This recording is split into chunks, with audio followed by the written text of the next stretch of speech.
Assalamualaikum warahmatullahi ta'ala wabarakatuh. Alhamdulillahi rabbil alamin. Wassalatu wassalamu ala rasulina Muhammadin wa ala alihi wa sahbihi ajma'in. Allahumma aghnina bil ilmi wa zayyinna bil hilmi wa akrimna bit taqwa wa jammilna bil afiyati ya arhamar rahimin. Rabbi shrah li sadri wa yassir li amri wahlul 'uqdatam min lisani yafqahu qawli. Rabbi yassir wa la tu'assir wa tammim bil khair wa bika nasta'in wa la hawla wa la quwwata illa billahil aliyyil azim. Alhamdulillah, tuan-tuan, puan-puan yang dirahmati Allah Subhanahu wa taala, kita berada dalam pengajian pada malam ini, pengajian tafsir dalam surah Yusuf. Kita ada bincangkan sebelum ini pada ayat pertama sampai ayat yang ke-6 ada beberapa perkara yang kita boleh ambil. Antara yang pertama, mimpi Nabi-Nabi ini adalah benar, adalah satu mukjizat, satu sebahagian cabangan daripada nubuwah kenabian. Perkara yang kedua, jangan kamu ceritakan mimpi kepada orang yang kepada seseorang yang tidak boleh mentakwil, mentakbir mimpi kamu. Kemudian perkara yang ketiga yang kita boleh ambil, iaitu dituntut untuk kita menyembunyikan nikmat di hadapan orang yang dikhawatiri. Dikhawatiri hasil yang kita dapat akan timbul rasa curiga ataupun rasa hasad, dengki orang tersebut kepada diri kita. Seperti mana hadis riwayat Imam At-Tabrani dan juga Al-Baihaqi, dan selain daripada Imam At-Tabrani dan juga Al-Baihaqi, daripada Umar radhiyallahu taala anhuma, Sayyidina Umar kata, ista'inu ala injahil hawaiji bil kitman, mintalah tolong hajat-hajat kamu untuk berjaya keperluan ataupun hajat kamu ini bil kitman, dengan menyembunyikan. Sayyidina Umar kata apa? Ista'inu ala injahil hawaij bil kitman, kamu minta pertolongan untuk menjayakan, merealisasikan keperluan hajat kamu dengan cara bil kitman, sembunyikan, tak sebarkan, tak viralkan kepada orang lain. Fa inna kulladhi ni'matin mahsudun, kerana sesungguhnya setiap orang yang mempunyai nikmat itu akan didengki oleh orang lain, dihasad, akan menjadi punca orang lain hasad kepadanya. Sebab itu nikmat, tak kira nikmat perniagaan, nikmat apa yang kita dapat di kehidupan dunia ini, maka jangan terlampau over, masuk upload dalam Instagram, dalam Facebook dan sebagainya. Kerana kita kena tahu, Nabi bagi tahu, fa inna kulladhi ni'matin mahsud, setiap orang yang mempunyai nikmat, menerima nikmat, akan ada mata-mata yang melihat, yang hati yang dengki terhadap orang tersebut. Perkara yang keempat, diharuskan seseorang Muslim memberi peringatan kepada seseorang Muslim yang lain terhadap orang yang mana dikhawatiri, dibimbangi kemudaratan akan menimpanya. Dan tidaklah termasuk ia daripada perkara ghibah. Ghibah di mana mengumpat. Kerana Nabi Yaqub alaihi salatu wassalam memberi peringatan kepada Yusuf alaihi salatu wassalam, an yaqussa ru'yahu ala ikhwati, menceritakan mimpi Nabi Yusuf ke atas perancangan sabotaj, rancangan jahat daripada adik-beradiknya sendiri. Jadi tidaklah termasuk dalam perkara ghibah sekiranya dibimbangi mudarat akan menimpa seseorang. Kerana ini termasuk ghibah yang diharuskan. Yang diharuskan, contoh seseorang nak berkahwin dengan anak kita, seorang lelaki nak berkahwin dengan anak kita, kita tahu lelaki tu nampak baik, bagus, tapi ada seorang yang lain bagi tahu kita, lelaki ini di hadapannya bagus, cakapnya lemah lembut, baik, tetapi sebenarnya tak semayang, tak semayang fardu langsung. Jadi orang yang memberitahu kita orang ini tak semayang, itu adalah ghibah, mengumpat. Tetapi mengumpat tersebut adalah termasuk dalam perkara yang mubah, yang dibenarkan dalam Islam. Perkara yang kelima dalam ayat ini adalah dalil yang jelas menunjukkan Nabi Ya'qub alaihi salatu wassalam mengetahui urusan perihal takwil mimpi. Dan harus diingat, apa dia? Seorang lelaki dia suka anaknya jadi lebih baik daripada dia. Nabi Ya'qub alaihi salatu wassalam, seorang ayah, bila ayah dia nak kalau boleh anaknya menjadi seorang insan yang lebih mulia, lebih baik daripada diri dia. Tetapi tuan-tuan kena ingat, adik-beradik maka mereka tak suka adik-beradik yang lain menjadi seorang lebih baik, lebih mulia daripada adik-beradik yang lain. Jadi adik-beradik yang lain, contoh saya ada adik-beradik, adik-beradik ini dia tak suka kita jadi lebih baik daripada dia, berbeza dengan ayah. Itulah yang berlaku pada Nabi Yusuf alaihi salatu wassalam. Dan dalam ayat yang kita bincangkan pada minggu yang lalu 1 hingga ke ayat 6 menunjukkan Nabi Ya'qub alaihi salatu wassalam dapat merasai perihal anak-anaknya rasa dengki, tak sedap hati dengan perbuatan ayahnya, kerana kasih sayang ayahnya ini Nabi Ya'qub lebih kepada Nabi Yusuf alaihi salatu wassalam. Dan kita lihat perbuatan mereka terhadap Nabi Yusuf menunjukkan mereka ini adalah bukan di kalangan orang yang bakal menjadi Nabi. Kerana perbuatan adik-beradik Nabi Yusuf ini, mereka buat khianat, nak bunuh Nabi Yusuf. Sedangkan Nabi-Nabi adalah maksum, terpelihara, tak buat dosa. Dan terpelihara Nabi-Nabi ini daripada sifat hasad duniawi, sifat hasad di kehidupan dunia ini. Dan Nabi-Nabi ini mereka tak derhaka kepada kedua bapa mereka. Adik-beradik Nabi Yusuf, mereka janji lain kepada ayahnya Nabi Ya'qub. Bahkan mereka buat satu perkara yang lain, tak sempurnakan janji, derhaka.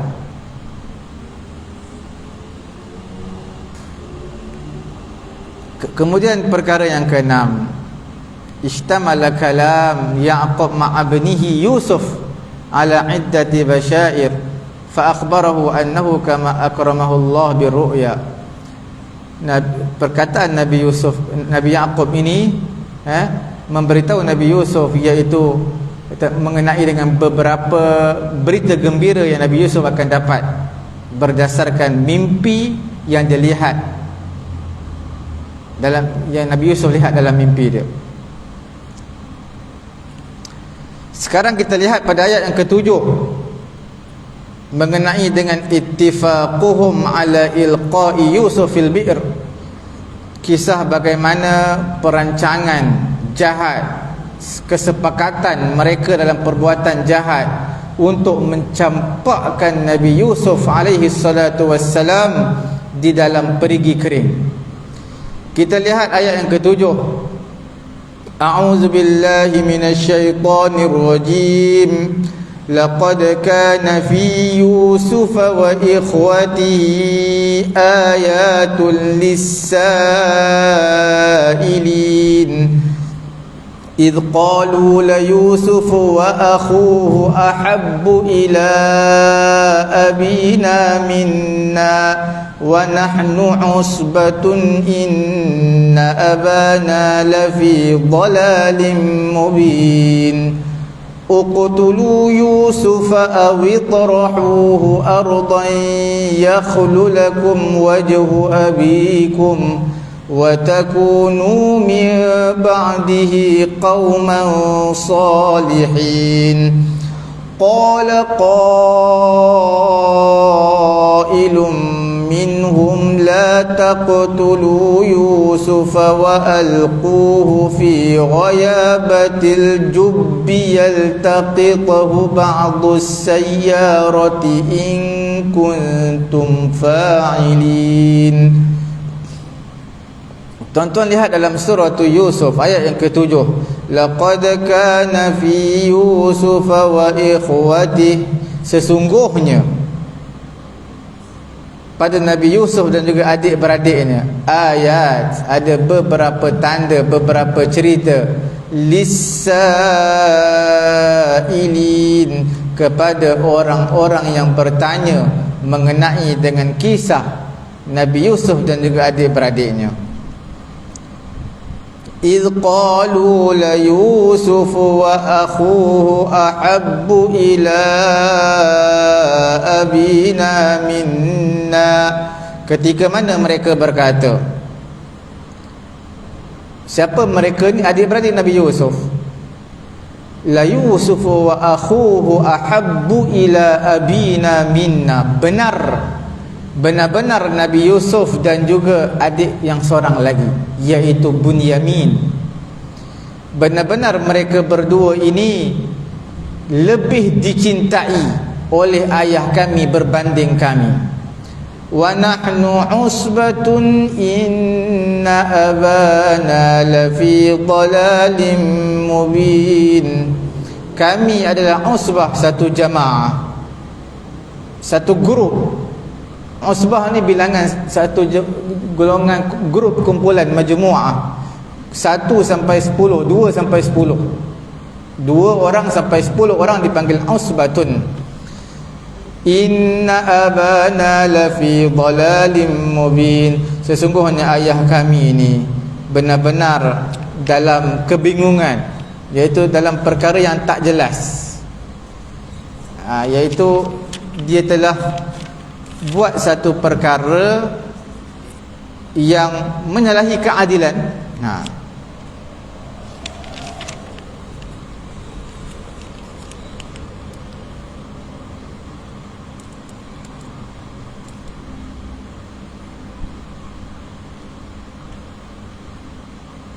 Lafi dhalalin mubin, dalam kesalahan yang jelas, yang nyata. Apa dia? Mengutamakan dua orang, Bunyamin dan juga Yusuf, berbanding kami.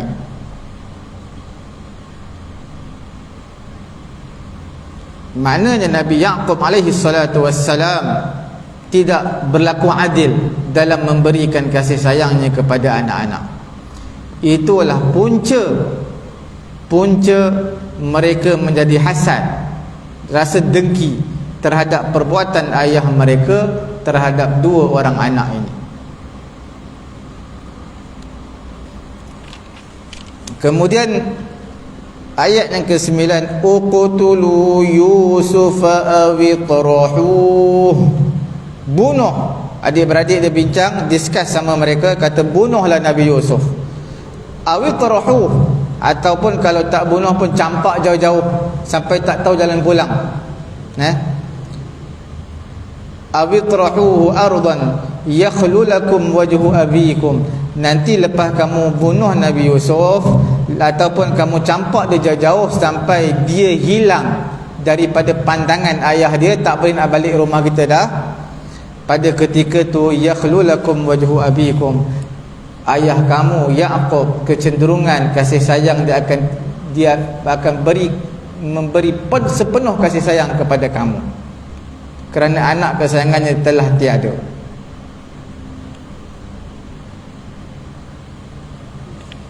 Wa takunu min ba'dihi qauman salihin, selepas tu kamu jadilah kaum yang soleh lepas kamu bertaubat. Kamu buat jahat dulu, kemudian kamu bertaubatlah. Kamu jadi orang yang soleh selepas kamu bertaubat kepada Allah terhadap apa yang kamu buat jahat ni, bunuh Nabi Yusuf. Pada ayat yang ke-10, qala qailum minhum la taqtulu Yusuf, salah seorang di kalangan adik mereka yang 10 orang ni, anak sulung, iaitu nama dia Yahuza, dia melontarkan satu pandangan yang terbaik daripada 9 orang ni, sebab mereka suruh bunuh. Jadi Yahuza, anak sulung Nabi Yaqub, dia kata apa? La taqtulu Yusuf, jangan kamu bunuh Yusuf, kerana bunuh ni satu jenayah yang besar ni, bunuh. Wa alquhu fi ghayabatil jubb, tetapi kamu campakkan dia ke dasar dasar perigi. Ke dasar perigi. Al-jub adalah jub ini satu perigi yang kering, yang tak ada air lah. Kalau ada air pun sikit je. Bila kamu campak dalam perigi tersebut, maka yaltaqituhu ba'du sayyarah, rombongan ataupun qafilah, siapa-siapa yang lalu di situ, mereka nak tengok air dalam perigi tu ke, nak ambil air ke, mereka akan lihat Nabi Yusuf ada dalam tu. Jadi mereka akan kutip Nabi Yusuf. In kuntum fa'ilin, jika kamu buat apa yang telah aku katakan, iaitu kamu nak memisahkan Nabi Yusuf dengan ayah Nabi Yaqub, maka buatlah seperti mana yang aku katakan. Itu sudah cukup. Apa munasabah kisah Nabi Yusuf bersama dengan adik-beradiknya selepas mana Allah Ta'ala cerita pada ayat pertama sampai ayat yang ke-6, Allah Ta'ala mendahulukan dua muqaddimah. Kemudian sekarang ini barulah Allah Ta'ala mulakan kisah Nabi Yusuf AS bersama dengan adik-beradiknya pada ayat ke-7 ini. Sebelum itu Allah Ta'ala cerita tentang muqaddimah, dua muqaddimah yang besar. Muqaddimah yang pertama, Allah Ta'ala menyifatkan Al-Quran. Allah Ta'ala kata apa? Alif Lam Ra, tilka ayatul kitabil mubin. Allah Ta'ala menyatakan itulah kitab Allah Ta'ala yang jelas. Inna anzalnahu Qur'anan Arabiyyan la'allakum ta'qilun. Allah Ta'ala sifatkan Quran ini dalam bahasa Arab, supaya kamu dapat faham dia. Penurunan Al-Quran daripada Allah dengan bahasa yang jelas, iaitu bahasa Arab, menunjukkan risalah Nabi SAW bahasa Arab. Dan hasil daripada turunnya Quran bahasa Arab, di akhir surah nanti kita akan jumpa zalika min anba'il ghaibi nuhihi ilaik. Itulah berita-berita perkara-perkara ghaib yang Allah Ta'ala wahyukan kepada kamu. Muqaddimah yang kedua, iaitu Allah Subhanahu wa Ta'ala al-kalam ala ru'ya Yusuf. Allah Ta'ala cerita mimpi Nabi Yusuf dan juga kesan mimpi tersebut, apa yang berlaku diceritakan juga pada pengetahuan Nabi Yaqub alaihi salatu wassalam. Dan di akhir surah ini disebutkan apa? Ya abati hadza ta'wilu ru'yaya min qabl qad ja'alaha rabbi haqqan. Iaitu di akhir surah ini bertepatan dengan awal surah, menyebut tentang mimpi dan juga kesannya Nabi Yusuf sampai ke pengetahuan Nabi Yaqub alaihi salatu wassalam. Di akhir surah Allah Ta'ala bagi tahu Nabi Yusuf, kata, wahai ayahku, ini adalah ta'wilan, ta'bir mimpi aku sebelum ini. Sesungguhnya Allah Ta'ala menjadikan ianya kenyataan, realiti sekarang ini. Terima kasih.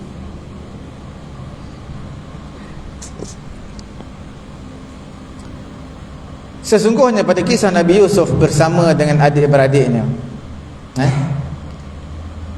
adik-beradik sebapa, adik-beradik yang baki, bukan adik-beradik kandung, adik-beradik sebapa, sebenarnya terkandung ibarah, peringatan kepada orang-orang yang bertanya mengenai kisah Nabi Yusuf dan juga adik-beradiknya.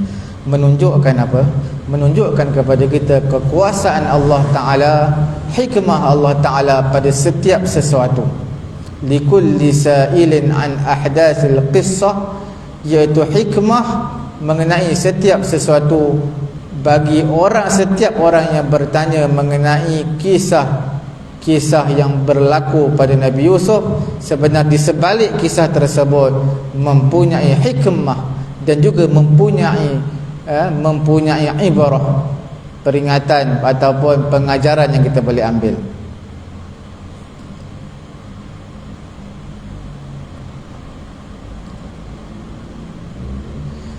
Kemudian ketika mana adik-beradiknya menyatakan Nabi Yusuf dan juga Bunyamin, Nabi Yusuf dan juga Bunyamin adalah adik-beradik kandung.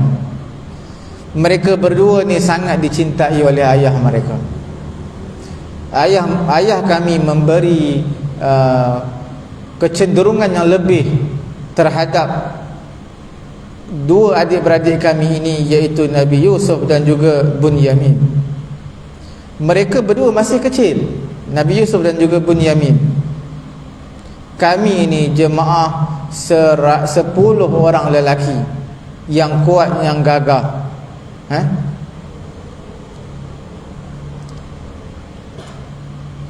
Sesungguhnya ayah kami ini benar-benar tersalah dalam membuat keputusan, iaitu dia mengutamakan Nabi Yusuf dan juga Bunyamin, dan dia tidak berlaku adil, al-musawat, tidak berlaku kesamarataan di antara kami sesama kami adik-beradik ini dalam memberikan kasih sayang. Bagaimana ayah kami Nabi Yaqub alaihi salatu wassalam memberi keutamaan kepada dua orang anak kecil, adik-beradik kecil kami, iaitu Yusuf dan juga Bunyamin.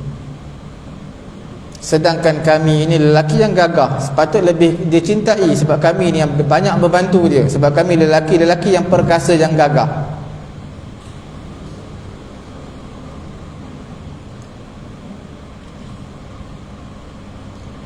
Inilah sebenarnya hakikat yang dimaksudkan oleh adik-beradik Nabi Yusuf.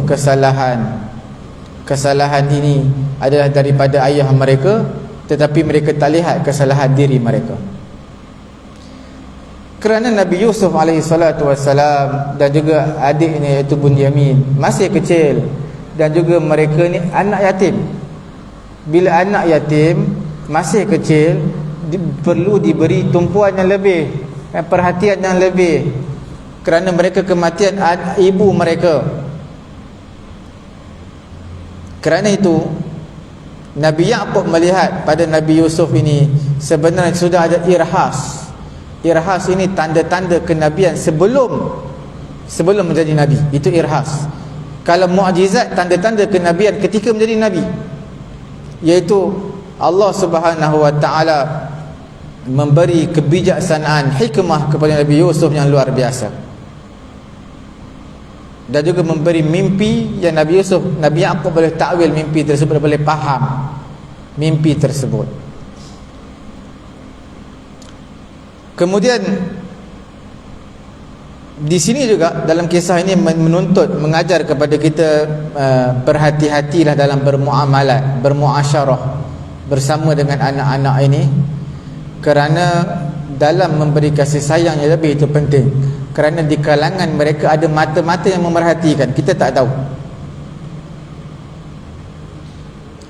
Dan inilah cara untuk kita mengelakkan daripada berlakunya hasad, berlakunya dengki sesama adik-beradik.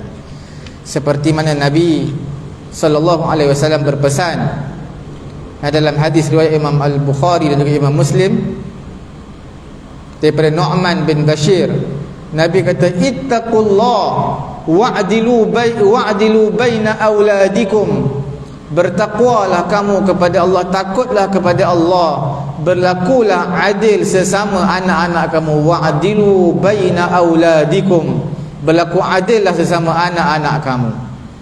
Diriwayatkan daripada Nu'man bin Bashir dalam riwayat Imam At-Tabrani, i'dilu baina auladikum fin nuhul, berlaku adil sama anak kamu dalam memberi hadiah, kama tuhibbun, seperti mana yang kamu sukai, an ya'dilu bainakum fil birri wal lutuf, kamu nak beri hadiah, beri sama adil seperti mana kamu suka mereka berlaku adil sesama kamu dalam buat kebaikan dan juga dalam bersopan santun. Seperti mana ayah suka anak-anaknya buat baik kepada dia, buat baik. Kalau boleh ayah nak tengok semua anak-anak buat baik sama rata dengan ayah dia, sama adil. Begitulah juga Nabi kata, berlaku kamu juga mestilah berlaku adil sesama anak kamu dalam mana bila mana kamu memberi hadiah kepada anak-anak kamu.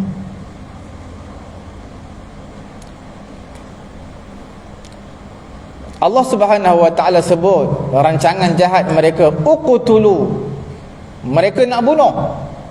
Sebahagian adik-beradik Nabi Yusuf, mereka nak bunuh. Maknanya mereka betul-betul nak hancurkan Nabi Yusuf, tak nak bagi dia wujud di permukaan bumi ini, supaya dia tak boleh lagi kembali kepada ayah dia selama-lamanya. Ayah dia tak boleh lihat dia selama-lamanya. Tetapi abangnya, anak sulung Yahuza telah memberi teguran. Dia kata jangan bunuh, jangan buat perkara tersebut. Walakin alquhu fi asfalil bi'r, tetapi campak dia dalam dasar perigi kering lah, yang tak banyak air. Dia akan duduk di situ, yaltaqituhu ba'dul musafirin, orang-orang yang bermusafir, orang-orang yang berniaga yang lalu di situ. Mereka akan mengambil dia menjadi seorang hamba. Sekiranya kamu nak, kamu boleh buat apa yang aku cadangkan kepada kamu. Jadi dalam ayat ini nak memberi satu isyarat, beberapa isyarat kepada kita lah, iaitu perkara yang pertama dalam kisah Nabi Yusuf dan juga adik-beradiknya menunjukkan sidqur rusul, iaitu benarnya Nabi. Nabi ini adalah benar, seorang yang benar, dan memberi peringatan terhadap kesudahan ataupun akibat hasad dan juga perangai yang melampau. Bila seseorang yang melampau, yang dengki ini, dia boleh bawa kepada pembunuhan. Sebab itu Nabi dah bagi tahu awal-awal tadi kita sebutkan, Nabi kata ista'inu ala injahil hawaij bil kitman, sembunyikan kejayaan kamu. Fa inna kulladhi ni'matin mahsud, kerana setiap orang yang mempunyai nikmat ini ada mata-mata yang dengki terhadap dia.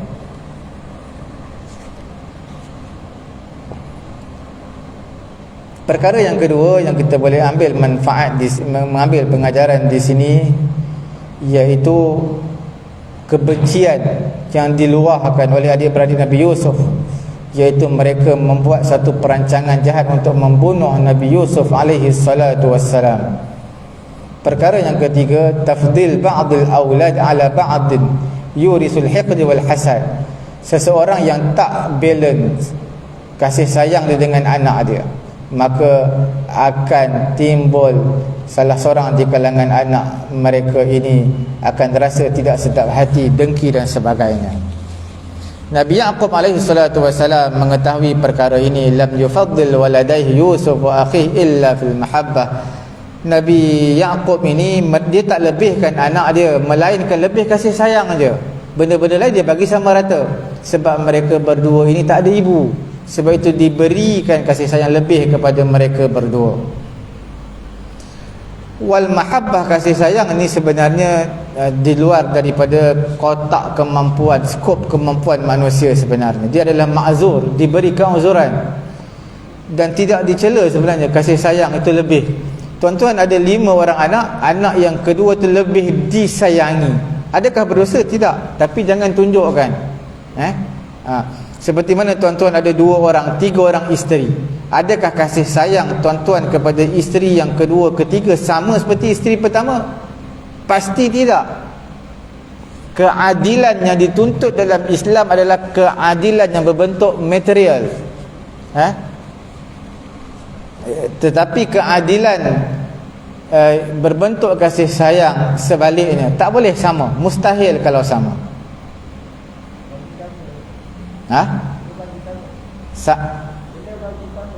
Sama apa? Kasih sayang.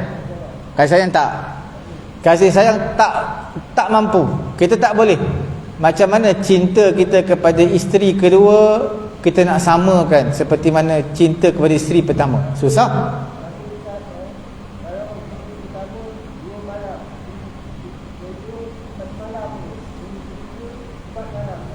Oh tak, dia dari segi malam kena samalah. Malam kena sama.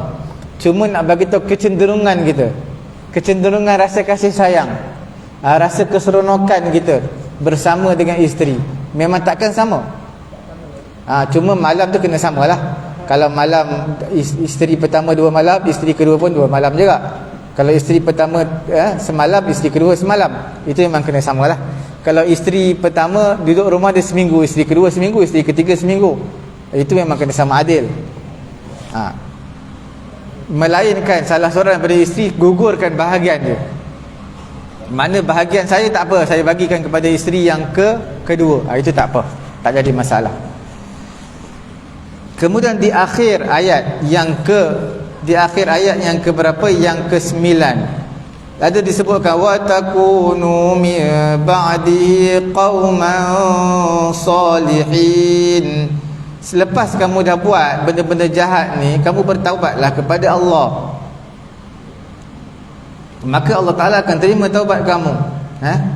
Ini dalil bahawasanya taubatul qatil maqbulah, iaitu taubat orang yang membunuh ini diterima. Orang yang pernah bunuh orang, bila dia bertaubat akan diterima insya-Allah, dengan syarat dia taubat sungguh-sungguh, tapi tak terlepas daripada hukuman qisas. Kalau diberi kemaafan pun tak terlepas daripada hukuman diat. Itu tuan-tuan perlu tahu dalam bab jinayat, dalam bab jenayah. Kemudian kita lihat perancangan adik-beradik Nabi Yusuf ini terhadap Nabi Yusuf alaihi salatu wassalam, seperti mana diriwayatkan oleh Imam Ibnu Abi Hatim. Mereka berkumpul, bermesyuarat untuk melaksanakan, merealisasikan satu perkara yang besar, iaitu memutuskan silaturahim. Bagaimana nak derhaka, jangan kita nak tipu ayah kita, jangan sampai terkantoi tipu ayah mereka. Bagaimana tidak mempunyai kasih sayang, diri mereka tak punya kasih sayang terhadap kanak-kanak yang tak punya dosa. Ini semua mereka rancang, mereka bermesyuarat untuk memisahkan antara ayah mereka dan juga adik-beradik mereka sendiri. Sedangkan mereka tak fikir bagaimana ayah mereka pun dah tua. Mereka tak fikir bagaimana adik mereka ni masih kecil. Mereka tak fikir semua tu. Yang penting objektif mereka ataupun visi mereka adalah untuk apa? Bagaimana ayah ini dapat terpisah dengan anaknya Yusuf. Misi bagaimana cara terpulang. Yang penting mereka terpisah. Yang penting dapat direalisasikan visi mereka. Kemudian perbuatan Nabi Yusuf alaihi salatu wassalam, perbuatan mereka ini, adik-beradik Nabi Yusuf, kalau kita lihat, ini bukan perbuatan Nabi. Nabi-Nabi tak buat perangai macam ni. Jadi menunjukkan Nabi-Nabi mereka tak rancang untuk bunuh orang Islam. Bahkan mereka sendiri orang Islam, dan mereka tak buat maksiat yang besar seperti ini kemudian mereka bertaubat. Jadi ini menunjukkan sekaligus telah menyangkal pendapat yang menyatakan adik-beradik Nabi Yusuf selepas mereka bertaubat mereka menjadi Nabi. Disangkal pendapat tersebut kerana Nabi-Nabi ini maksum, tidak melakukan dosa besar.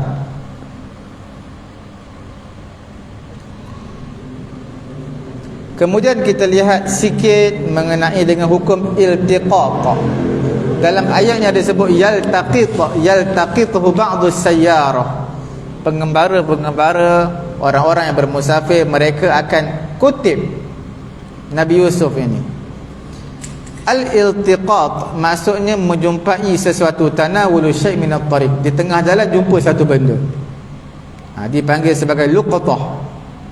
Barang yang kita jumpa tengah jalan tu dipanggil luqatah ataupun laqit. Laqit ni untuk orang lah. Kalau barang dipanggil luqatah. Asal seseorang yang kita jumpa, asalnya dia adalah merdeka. Kerana merdeka itu adalah akan menang ke atas hamba.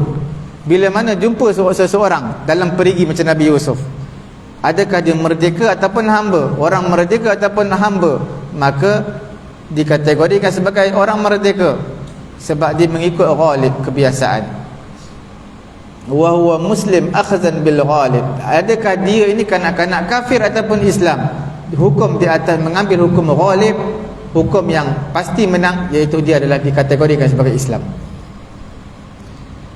Sekiranya kanak-kanak dijumpai di satu kampung, dan pada kampung tersebut orang Nasrani dan juga orang Islam, orang kafir, orang Islam, maka Ibnul Qasim menyatakan yuhkam bil aghlab, maka dihukumkan dengan yang mana yang paling ramai. Kalau orang Islam paling ramai, maka dihukum Islam. Kalau orang kafir yang ramai, maka dihukum kafir. Itu pendapat Ibnul Qasim. Kemudian sekiranya didapati ada tanda-tanda Yahudi pada anak tadi, maka Yahudilah dia. Sekiranya anak dia tak tahu Muslim ke kafir, maka dilihat ada tanda-tanda Nasrani, maka Nasranilah dia. Kalau tak ada tanda-tanda Nasrani punya tanda pun tak ada, Yahudi pun tak ada, maka dikategorikan kepada asal iaitu Islam. Illa an yakuna aktsaru ahlul qaryah ala ghairil Islam, melainkan kalaulah kebanyakan penduduk kampung tadi, penduduk negara tadi bukan beragama Islam, maka budak-budak tadi bukan Islam. Sebab kita tak tahu status dia.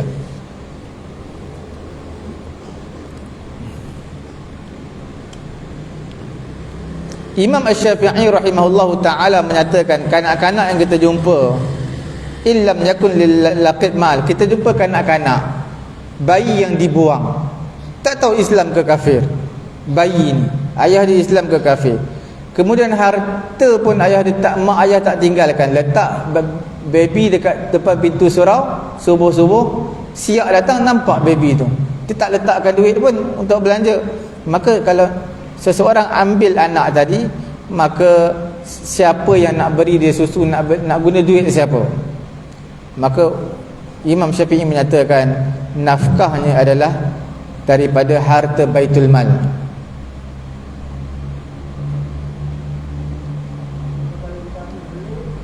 Apa dia? Kalau kita ambil bela, tapi kena buat pendaftaran semua dululah, kena buat report polis semua dulu. Kemudian kita bela kena guna duit kita lah, belanja semua. Sebab kita nak ambil anak tadi, takkan kita nak ambil duit Baitul Mal.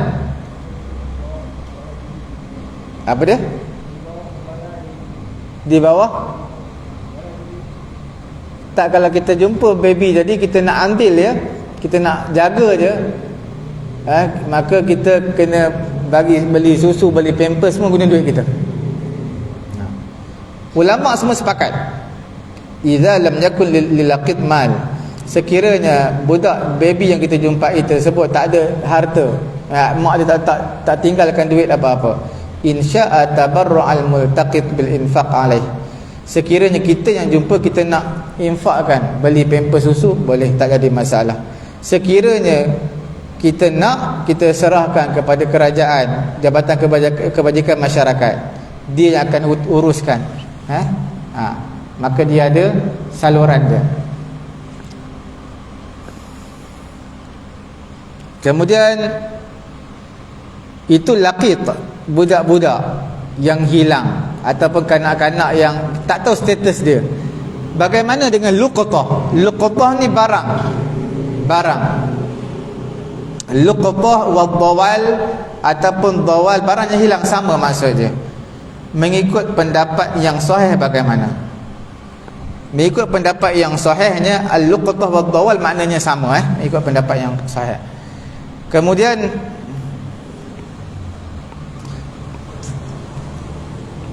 ulama ijma' sebulat suara menyatakan malam takun tafihan yasiran aw syai'an la baqa'a laha fa innaha ta'arrafa haulan kamilan. Ulama ijma' sekiranya barang yang dijumpai tersebut bukan barang yang kecil, yang remeh, orang pejam mata je. Contohnya RM1 5 sen, orang tak carilah. 5 sen jatuh dekat depan pintu surau, dekat tengah jalan, RM1, benda yang remeh. Au syai'an la baqa'a laha, dan juga perkara tersebut bukanlah tidak jadilah ia sesuatu yang tidak kekal. Tidak kekal. mana benda yang tak boleh tahan lama lah, boleh rosak. Sekiranya bukan benda-benda yang disebutkan tadi, mana kalau benda yang berharga, maksudnya dekat luar jatuhnya handset, tengah jalan jumpanya jam tangan, itu orang akan cari. Sebab jam tangan ni sampai 50,000 pun ada, jam tangan 5,000 pun ada, jam tangan yang RM50 pun ada, RM20 pun ada. Tapi jam tangan RM20 pun orang cari juga. Sebab orang yang kaya dia tak pakai jam RM20, sebab dia pakai RM20, itulah kemampuan dia. Jadi maksudnya RM20 itu berharga. Bagi orang kaya macam RM2,000, bagi orang yang lebih kaya macam RM20,000. Jam tu walaupun harga RM20. Jadi untuk barang-barang seperti ini yang jatuh, yang dijumpai, maka tak boleh ambil. Bukan tak boleh ambil, tak boleh jadi hak milik kita. Bahkan dia perlu dibuat i'lan selama setahun baru boleh ambil. Nampak tak? Justru itu perkara yang dijumpai, perkara yang berharga, tak boleh terus jadi hak milik. Handset tak tuntut-tuntut, buat i'lan dekat luar, letak. Siapa yang kehilangan handset berjumpa kepada imam atau Bilal atau AJK yang bertugas. Setahun tak ada, baru boleh jadi hak milik surau. Jual, duit masuk dalam surau, masuk dalam tabung surau. Tak boleh seminggu tak ada orang tuntut, jual lah. Tak boleh. Sebab benda tu benda berharga. Kemungkinan orang tadi orang Johor, dia pula datang tadi tertinggal jam tangan jatuh, tapi dia kata 2 bulan lagi akan datang, ataupun 3 bulan lagi akan datang, nak tengok anak dia kat sini belajar, dia akan singgah balik tempat ni, cari balik jam dia. Secara logiknya memang tak ada, dah lah hilang. Tapi kalau AJK ambil, dia simpan. AJK yang amanah lah. Kemudian ulama ijma' multaqit in akalaha ba'dal hawl. Orang yang jumpai satu benda, kalau dia guna benda tadi, wa arada, selepas tahun, wa arada sahibuha an yudamminahu fa inna dhalika lahu, maka sesungguhnya yang demikian itu adalah miliknya. Ulama sepakat juga, dah lepas tahun dah, tuan dia datang minta ganti balik. Sebab apa? Sebab dulu saya simpan benda ni, orang tadi ambil, orang yang jumpa tadi ambil, dia jual lah benda tu, tak ada dah. Tapi last kali tahu orang ni yang ambil, boleh tak minta balik? Fa inna dzalika lahu, maka hukumnya yang demikian tadi dia ada hak, walaupun dah lepas tahun. Lepas tahun sepatutnya jadi milik orang yang jumpa tadi. Tapi tuan dia datang balik lepas tahun, dia ada hak. Tuan tadi ada hak walaupun lepas tahun, boleh minta ganti rugi balik.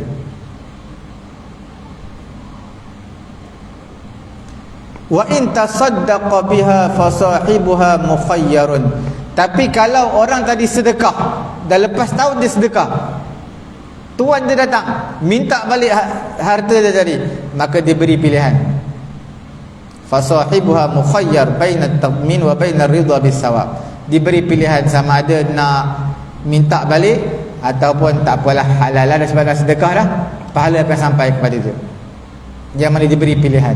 Kalau beri sedekah, kalau orang yang jumpa tadi jual, saya jumpa jam, lepas tahun saya jual jam tadi, tapi dalam masa setahun tu kena buat iklan sikit, buat notis ke apa, tulis siapa yang hilang jam jumpa dengan saya. Tapi dalam notis tu dalam tempoh setahun, lepas tu baru jadi hak milik saya. Lepas tahun tuan dia datang minta balik jam, saya kata saya dah jual, kena ganti balik. Kalau kata saya dah sedekah, dah bagi orang lah. Kalau sedekah diberi pilihan, sama ada tuan tadi nak halalkan, tak apalah sebab dah sedekah, nak buat macam mana, ataupun nak minta boleh juga, saya kena bagi balik lah sebab saya dah sedekah jam.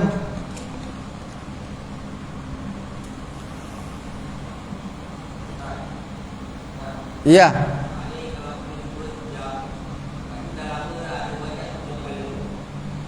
dia kena buat iklan lah, tulis iklan dekat papan kenyataan jam. Tapi jangan tulis jenama jam, tulis jam yang hilang aja lah.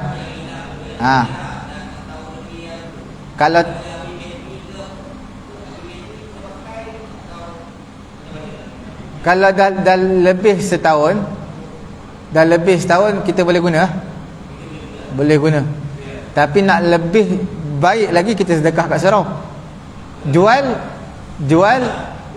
kita bagi duit kat tabung surau. Kalau tak kita ambil guna. Kita guna boleh. Tapi kalau tuan dia datang, kena bagi balik boleh pakai. Kalau habis bateri, kena tambah bateri. Tapi jangan guna duit surau bateri. Kena guna duit kita. Apa dia Ji? Setahun tu kalau kita tengok di sini dinyatakan ijma'. Ijma' ni makna sebulat suara di kalangan ulama' menyatakan ditempoh i'lan barang yang berharga ni setahun. Dalam mazhab Syafi'i pun setahun juga. Melainkan benda yang tak orang pejam mata lah. Duit RM1 jatuh, selalu orang tak nak. Duit RM1 jatuh. Apa? Kalau sejadah dia tinggal, tengoklah sejadah pun ada dia punya value dia. Kalau sejadah biasa ni selalunya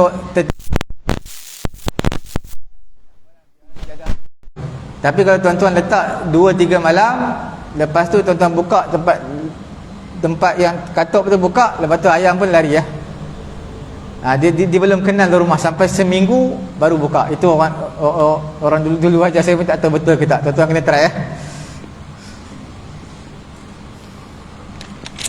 Okey, kemudian sikit lagi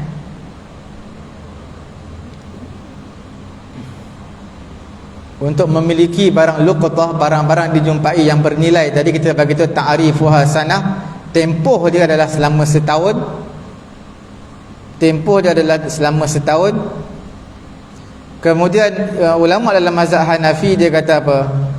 Multaqit, sekiranya orang yang berjumpai jadi orang kaya, maka tak harus dia mengambil dan ambil manfaat. Dia perlu sedekahkan kepada orang miskin selepas tahun. Kalau dia miskin, maka dia boleh gunakan. Ini dalam mazhab Hanafi lah. Tapi dalam mazhab Syafi'i kita boleh je guna, tidak kira miskin ke kaya.